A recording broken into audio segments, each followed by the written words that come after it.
as CMO, our job isn't just to be the expert in marketing, but most importantly, and the number one role is really to drive growth for the entire business. Today, I'm speaking with Zarina Stanford, CMO of Bazaarvoice, a company that provides software solutions for customer reviews and user-generated content. How do you think about, helping more skeptical voices within an organization to trust users to generate content for you? Letting go of that control of what people say about your brand is really hard. If brands are very open-minded, the inputs and the insights and the feedback is tremendous. And to me, marketing is all about relevance.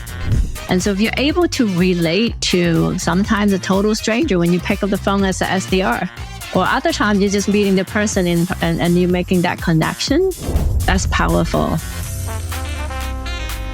Zarina Stanford, thank you so much for joining us on Top CMO. Well, thank you, Jackson. Thank you for having me. Pleasure. Now, Zarina, you are the CMO of Bazaarvoice. For those who aren't familiar, give us the high-level elevator pitch. What is Bazaarvoice? Okay. Well, first of all, Bazaarvoice is a software company who really champions the voice of each of us as individuals, particularly as consumers. And so we're heavily into the user-generated content space, and we're also part of the content supply chain for brands, 14,000 of them around the world, and retailers, to articulate what their shoppers think of their products and therefore help them drive whether it's awareness, consideration, purchase, and even loyalty. So practically speaking, if a brand engages with Bazaarvoice, how does Bazaarvoice show up within their ecosystem? What does that actually look like? That's a great one. The ultimate would look like what shoppers or content creators think of their products. So whether it's in their PDPs or their product description page or in their social media or in general social media, whether it's TikTok shop or whatever, if you have a piece of apparel and you like to tell the world what it feels like how does it feel like when you put it on and things of that nature, it's all about what your shoppers and your consumers are talking about your products as opposed to what you do. So it's part of the content supply. And are you capturing that content in the form of video, images, text, all of the above? Great question. All of the above is what the individuals desire to share, whether in the old days, it would be heavily ratings and reviews, stars, or what have you. But in today, heavily video. So this is kind of like the next iteration of if you imagine like a trust pilot, this is like, the next iteration of that type of, voice of the consumer. Well, that's one representation of that. That is purely just on the review side and the consumer side. The other part of it is think of influencer marketing. Think of content creator or creator marketing. That these are individuals who would advocate on your products and on your behalf, but only, and if it is only, they've personally experienced it themselves. So it's much broader than just a trust pilot, but it is very adjacent space, absolutely. I recently had a conversation with Pam Morris-Rowe at a nonprofit called Breakthrough T1D, and we were talking about the importance of user-generated content in telling stories and in really relaying brand value. And one of the challenges we were discussing was actually incentivizing users to create content. You're asking, your end user to take time out of their day to do something that's of great benefit to you. How does Bazaarvoice think about actually incentivizing that content creation? What's in it for the end user? Yeah, that's an important part. First and foremost, the brands whom we serve and ourselves do not always incent. So incented user-generated content is only part of the portfolio or part of the content that we all look at. The most prolific and probably the most trusted, if you will, are just organic content that just came from someone who just bought something, and for whatever reason, they felt compelled that they wanted to tell the world how they think, they like it, they don't like it, what they think, and what they use it for, as an example.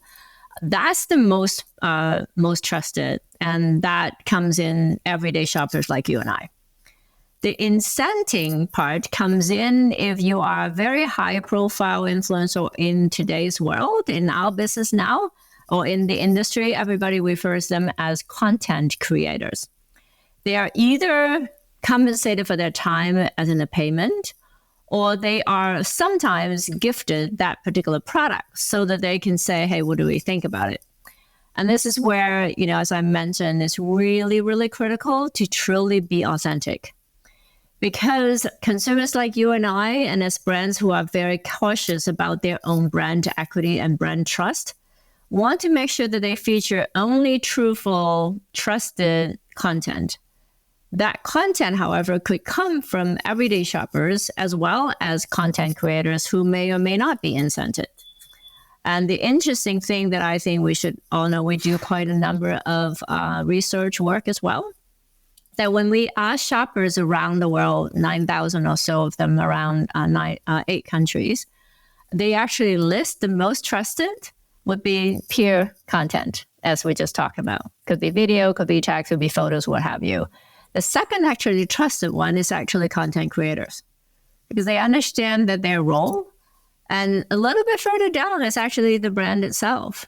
So I think as brand champions ourselves, we have to think about who speaks best and who has the most trusted voice, to what we do and what we sell. What I think is interesting about that is that I think sometimes as marketers, I've been in this position as a marketer, right? Trying to sell the idea of user-generated content to internal stakeholders, in particular those who don't have a marketing role, is really convincing stakeholders that they should trust the user to create content, right? That they should say, yeah, it's true. We don't get to put words in their mouth, and we don't want to, right? How do you think about that? And how do you think about, helping maybe more skeptical voices within an organization to trust users to generate content for you? Yeah, and thank you for that question, Jackson, because that is absolutely the big elephant in the room.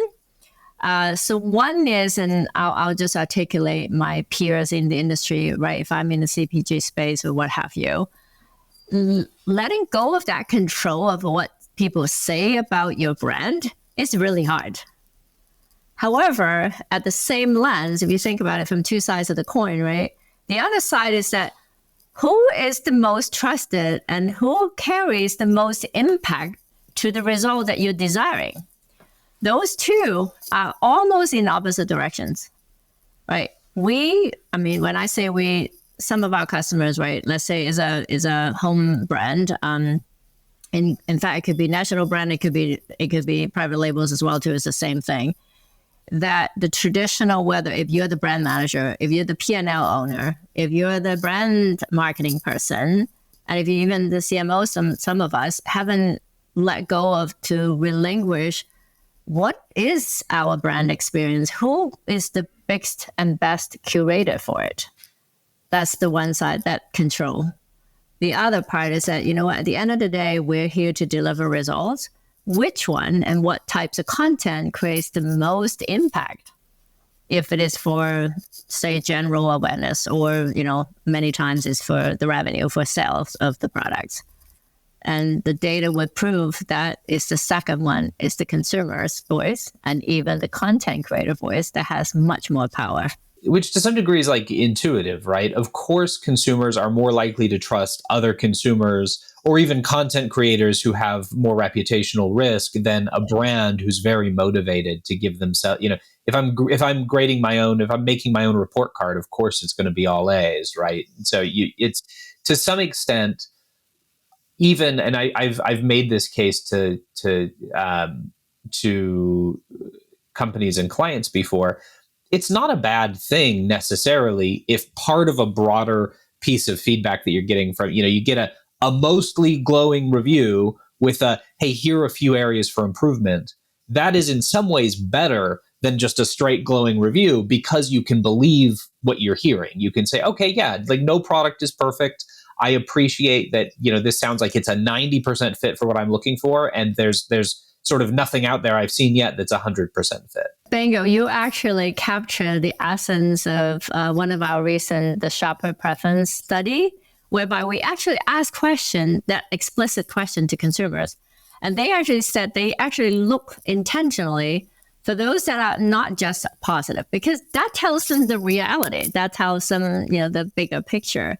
I think that's really important. You also, as you were saying that, Jackson, you also trigger a conversation that I'm playing in my head with one of our customers. And his point was that the reason why I actually capitalize on user-generated content, number one, they are trusted, as we just talked about. Second is they're very prolific.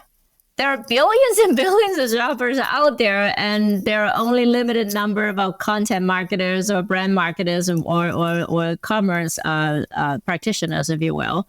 So the speed and the volume of that says that you can turn around the content much faster, especially in today's world where everything is on social. It's about a fraction of a second for that matter. And then the last thing, what he also mentioned that was thought was very, very interesting is that it is also about the end. It isn't just saying everything should be all user generated or everything should be all brand, because we all look for that composite. Shoppers are very smart. They add the pieces together and, create what they want to and what they believe to be the experience and what they want to tell others about it. Yeah.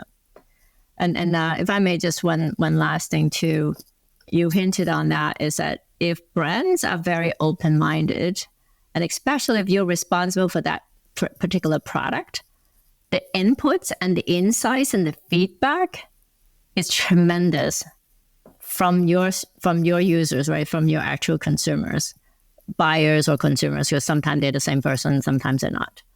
And to the point that there is a home electronics company of customers of ours that they do not launch any product unless it has certain volume of user-generated content that actually has informed them in terms of the feature, descriptions, even down to how you describe something. Pretty powerful. Yeah, that's a fantastic point. Well, I remember at one point I was on the client side, sort of when I before my time in agencies. I was working for a consumer electronics company, and we were trying to boost our Amazon reviews ahead of Christmas, right? Ahead of the holiday buying season. And the question we were asking is, how do we reach tremendous numbers of people who are really happy with the product and get them to leave a review? And how do we sort of route any frustrations that clients might have into a different channel that's not public? And so our approach was we crafted an email from the head of customer service in the organization. And it was using his direct email. It was using his name. And the email was written as though it were coming, directly from him. And it said, "Hi, so-and-so, you purchased this product, at some time in the last however many months, 12 months, I think we did all sales over the last 12 months. And I'm wondering how you're liking it. If you love it, it would mean a lot to us if you'd leave us a review here. If you don't like it, I want to be able to make this a great experience for you. Please respond to this email and let me know what we could do better and what we could do to make this a 5-star experience for you." Well, the result was we got a huge influx of reviews. We also had like a 48-hour period where our customer service department was like extra busy and we needed extra staff on the clock for like 48 hours to just field phone calls.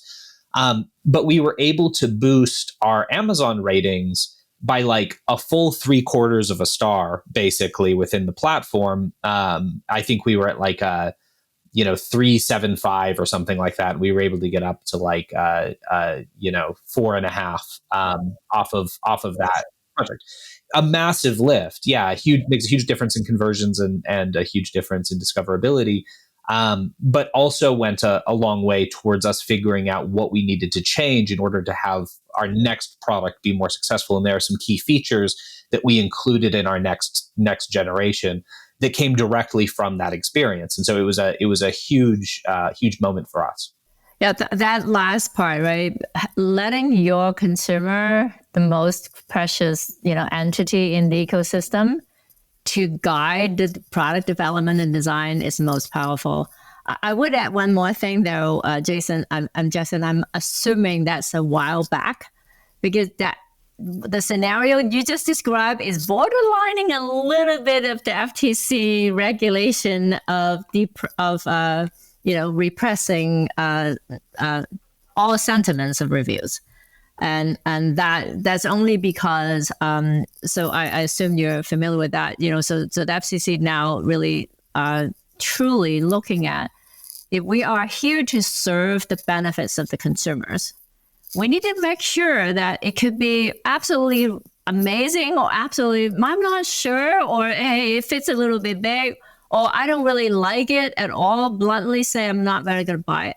All those are comments that are of its own value.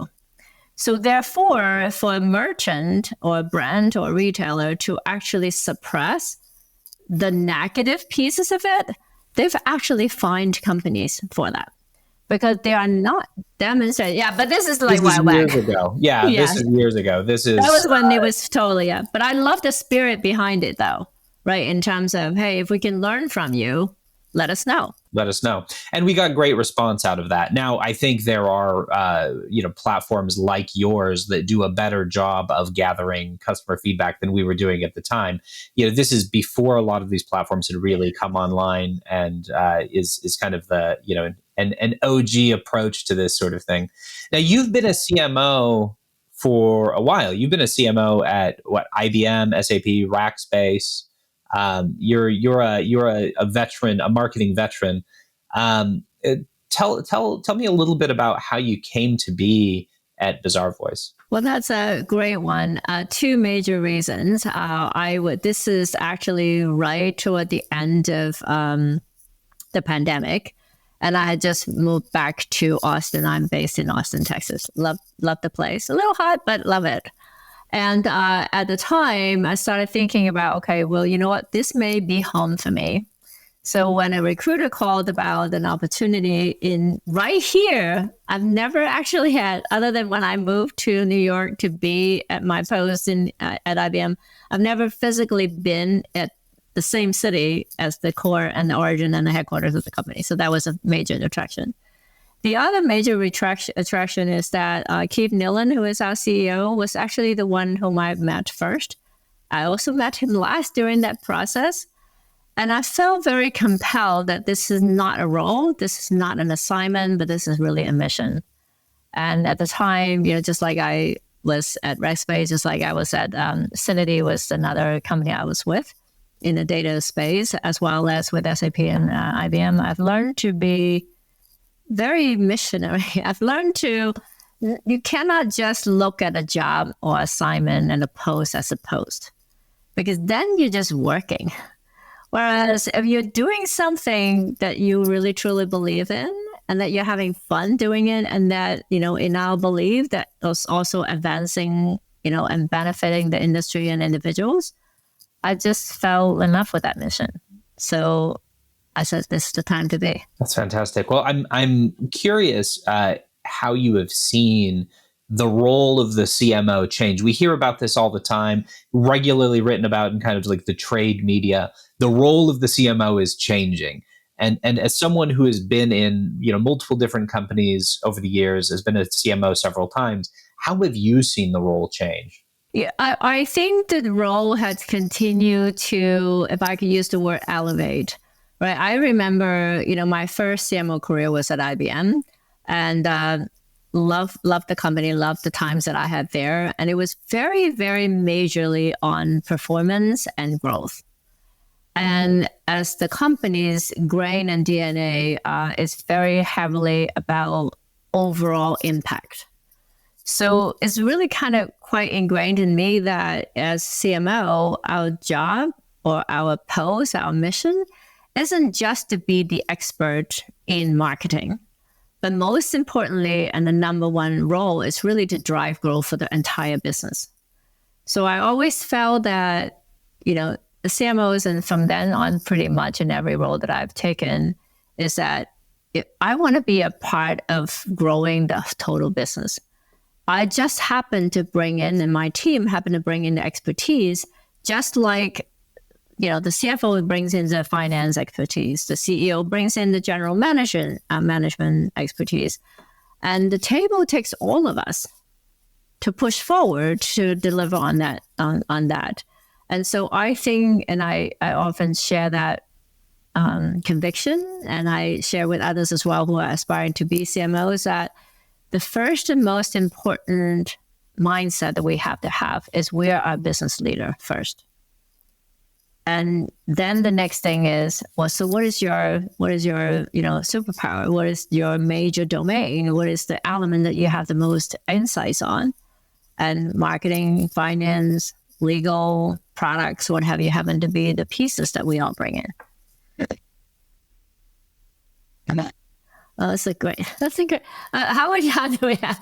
I actually started in a very quick way in my second year in my career in sales. So I actually, through a couple of companies, I then joined IBM in sales, and it was actually during my fifth year or sixth year, actually later than that. My later year, midway in my IBM career, that I was asked to go run marketing. And the reason is, and I think it's a very strong reason, is that they would like to have someone who understands sales to run marketing, because sales and marketing is a single continuum. We're one team. And that if we have the deepest appreciation in terms of, as a seller, what do you have to do? And as a SDR, what do you have to do? And as a CRO, what do you have to worry about and think about? That is that mindset. And so I can confess it now. I think when they asked me, I said, why do I want to do that? I'm not sure. I mean, even though that was really my training, part of it is because of the pragmatics, right? As a salesperson, you drive your own impact, you drive your own results. So then I said, let me experiment, especially one of my mentors at the time. And my manager said, someone tap you on the shoulder. They probably see something in you that you may or may not have seen in yourself. Just try it out. So thanks to him on the advice, and I love the strategic nature. So the contrast is that in sales, I know what my quota is. I know what I have to deliver. I know by what time and by when and by which hour, down to that level. And I know that I'm contributing one bite at a time. Whereas in marketing, especially into all spectrums of it, whether it's on brand, performance, growth, field marketing, and content marketing, and the whole, the external relations and the likes, that entire piece impacts and hugely drive the strategic intent and strategy of the business. That's very fulfilling. So that's kind of how I stayed. That's a good answer. And we've heard from multiple people on this show that they either came from a background potentially on the business side and kind of from the realm of management consulting, or from the realm of sales. And I think that's something that like sort of pure marketers, if you will, who are coming up and want to be a CMO need to understand, is that, like you said, you need an understanding of business in order to ascend to a role of chief marketing officer. And that might require you taking a tour of duty outside of marketing, or that might involve you, going out and developing the kind of hard skills in business that you need in order to understand what does the kind of creative marketing work play into. Do you have any advice for someone who maybe is I'll ask you for advice to two types of people. So first, I'd love to get advice for someone who's, a marketer. Maybe they're like a creative director, or maybe that, they're a copywriter, and they're looking forward in their career. They're saying, I want to go towards being a marketing leader. What do you think they have to do in order to achieve that? On the flip side, if there's someone in, sales or operations who wants to move into marketing, what advice would you have for those two types of people? Oh, that's a great one. I love the way you posit them. So let me start with the first one, right? So if it's someone really rising above from the creative side, do not lose that creativity. It doesn't matter whether you are as a creative designer or design director or a CMO, you always have to anchor on your creativity. So that's the first advice I would say. Do not ever lose it. Seeing things differently is how I interpret creativity. Seeing things from a different angle, even though, you're seeing the same thing, but hey, you step over 30 degrees, the thing looks a little differently, or how you solve it. That's number one. I would say, though, is that the person probably should have a better understanding of if you're desiring to be, let's just for the name of the show, let's just say that to become a CMO, the person has to really understand that the spectrum and the remit of a CMO is not just about creativity. We have to be both left-brained and right-brain minded people. So therefore, understanding the rest of the spectrum and the scope, as an example, content, performance particularly in that if you put A plus B plus C, you impact 5x the impact for the business. And here's how the step 1, 2, 3, 4, 5, all the way down to execution. That precision and that engine thinking, that's the logic, has to be there. As well as, probably this is the most important skill, and it will thread between the two communities you were talking about, having a passion and empathy and curiosity about your customers.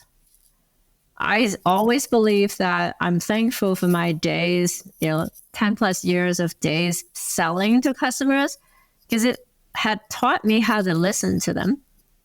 It had taught me that there are, regardless of small or large brands or B2B, B2Cs, what have you, they all have very similar challenges, but yet they're different enough that everybody wants to be spoken to, as in marketing to one. And I think that's the horizontal, keeping your creativity, cutting across, having the ability to really listen and understand and use that as a driving force for what you do. Because at the end of the day, we should be all here to serve the customer or the end user, depending on what business. And then the other pieces are the competencies and the skills. So to borrow an analogy, and one that I really love a lot, is that we talk about the T model as in the development. But you have to have something that you're core in, that that's your anchor. So for that creative designer, or that's your anchor, don't lose it. But then how do you build? I mean, if you keep building on that, you're the letter I. But if you continue to build across, then you're building the letter T, and those two pieces of the letter T has to be proportional. So as you increase your expertise and as you increase your horizontal ability and leadership, that's what will make it. But there are different leaders' role. As an example, a chief brand officer and communications officer will probably lean heavily on that design side. Or someone who is purely a chief growth officer would probably lean on more the operational, the engine, the commercialization piece of it. Yeah. A broad understanding with deep specialization in one discipline. And I assume that's because you're managing a multidisciplinary team. You need to be able to have conversations with people who are maybe that I shape in their particular, areas, while maintaining your deep roots so that you can really lend value in whatever area you're most competent in. Yeah, absolutely. I love that. I love to envision that. Let's say that you have arrived to that leadership role. And the leaders whom people will respect the most is that in the pinch, in whatever moment it had to be, you roll up the sleeve to do the same thing as a team does. Yeah. But to be able to do that, you have to really know. You have to really understand, because if not, in a fraction of an hour, the team knows that, she doesn't really know what she has. I think we need to have that, and we need to continue to keep ourselves abreast and continue to keep ourselves tuned to the changing ways as well. Yeah, that's a spectacular point. I think the CMOs that I've worked under or had as clients who I've respected the most are the ones who have that high level understanding, but in a conversation about whatever their core competency is, I'm often surprised to find, in spite of their high level focus, there's something that they can teach me in their area of specialization. even if it's an area that I'm familiar with and been working in for years. That's one. I mean, Justin, you just absolutely echoed that two-sided view, right? So from the leader's view as well as from the practitioner views, that's an absolute win-win, and that makes that a very gratifying relationship, and one that both learned. I think maybe this one last piece of that. For those who's listening, you've arrived in the role already. Do not stop learning. There's always something to learn every hour, every day, and just, we're here to learn, and we're here to, to learn better. Yeah. I would like to comment on your second scenario. I think you mentioned about someone who potentially, say, from a sales role or from an operations role. Now, this is, again, that crossover of your left brain, right brain scenario, and you have to be truly operating from both sides of your brains.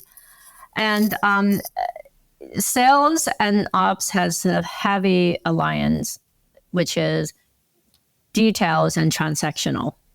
We always have to have that.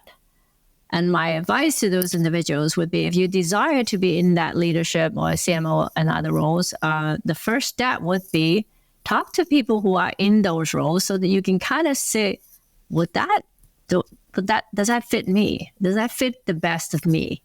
I think not all roles is for everyone, and not everyone is for a particular role for that matter. And so I think in that sense, those coming from sales has an absolute advantage. Just exactly like we talked about, because you've been there on the ground in the trenches, talking to customers and understanding and relating to them. And to me, marketing is all about relevance. And so if you're able to relate to sometimes a total stranger when you pick up the phone as an SDR, or other times you're just meeting the person and you're making that connection, that's powerful. But then take the same team model.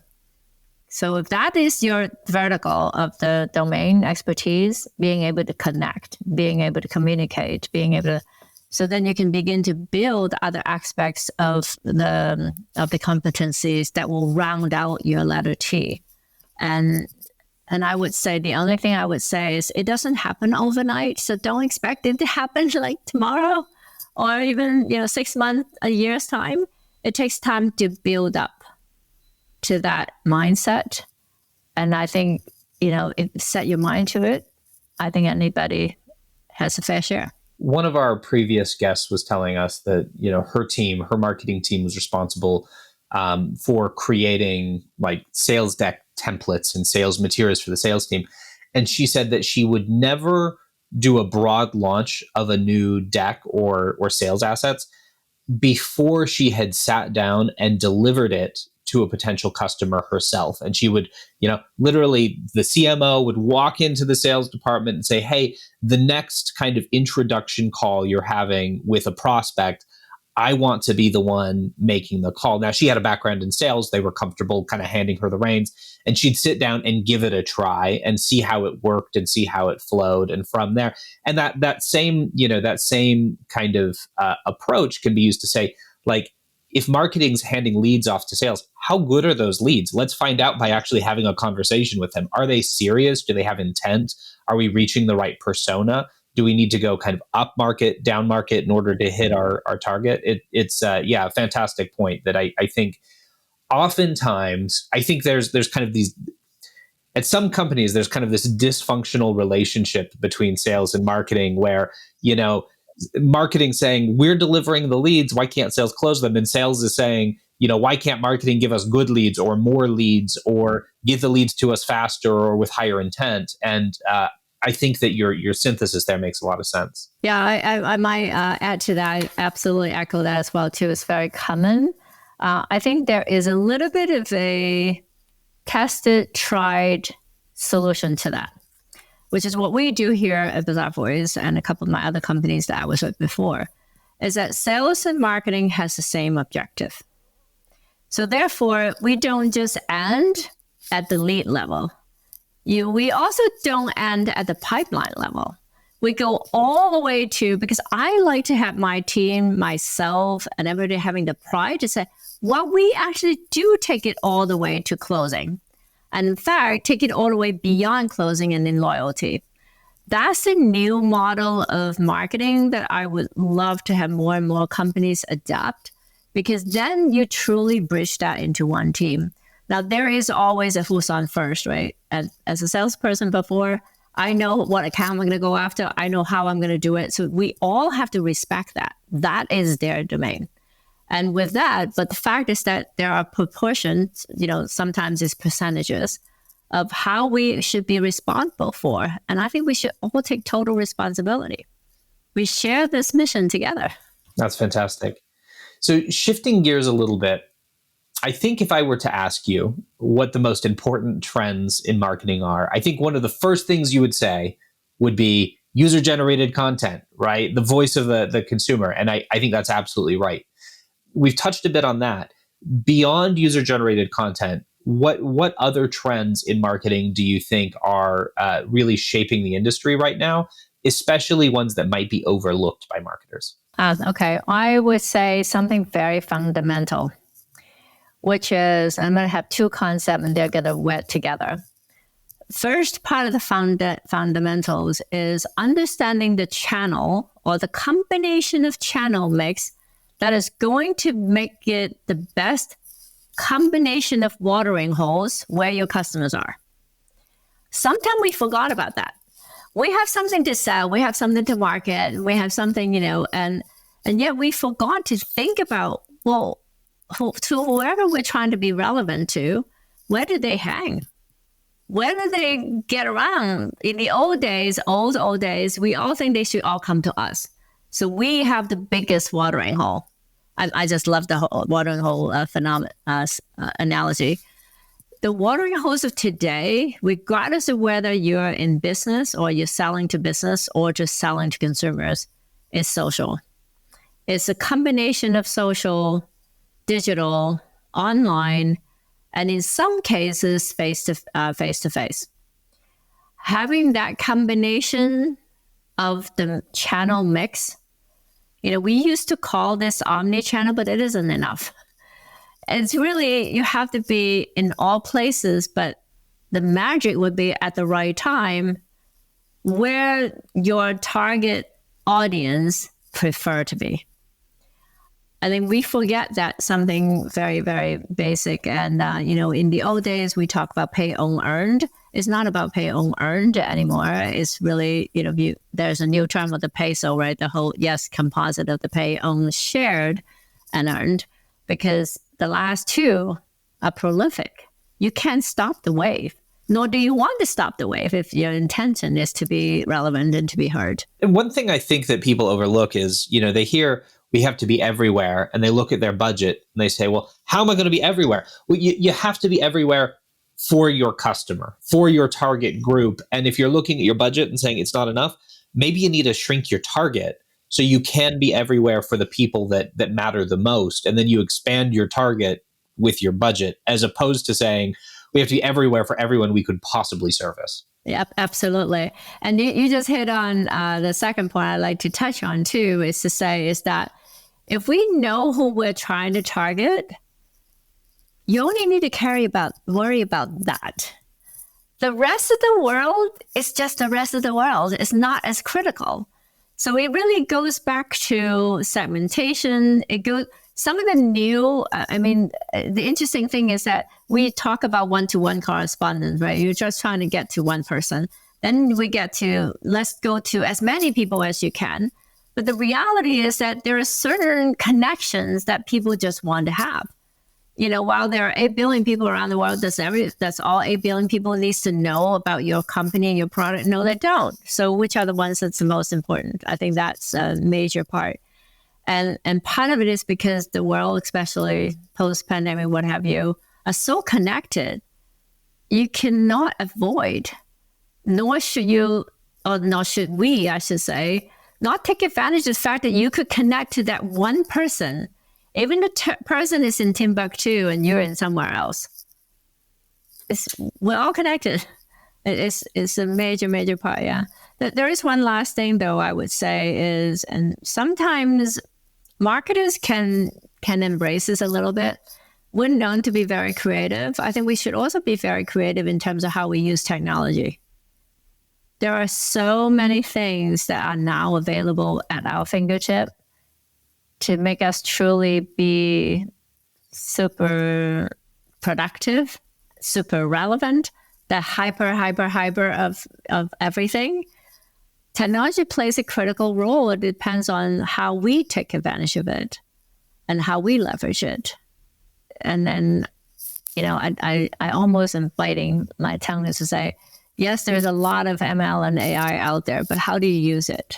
It's not about only the technology. It's like, how do we apply it? And what do we use it for? And how would you feel, Zarina, about a quick lightning round to wrap this up? All right. Right on. Sounds good. All right, let's go. Okay. What's the most important trait a CMO needs to have? Inclusive. What career advice do you have for an aspiring CMO? Ooh, I'm not being lightning. Be open-minded. If you could market any brand other than Bazaarvoice, what would it be? Water. What is your favorite marketing book? The Alchemy. Good pick. That's Sutherland, right? Rory Sutherland? Yeah. Where outside of marketing do you look for inspiration? Everywhere. What is your favorite marketing campaign of all time? The ones I've done. Do you have a favorite TV show right now? Yes, I do. And I don't know if I want to confess it. I do all sorts of HGTV shows because I think they just create amazing perspectives, amazing opportunities, amazing creativities. Right on. So it's just a whole channel, not a show for them. Is there anything we didn't discuss that we should have? No, I think you nailed it all. And I would like to pose you a question. Okay. What excites you about hosting this forum? Well, I get to talk to smart people who love their jobs and have different perspectives and come from all kinds of different backgrounds and fantastic companies. And these conversations are really, really what it's all about. Awesome. Well, thank you for inviting me. Thank you for being part of this conversation. Absolutely. And Zarina Stanford, thank you so much for joining us on Top CMO. Thank you. Thank you for having me.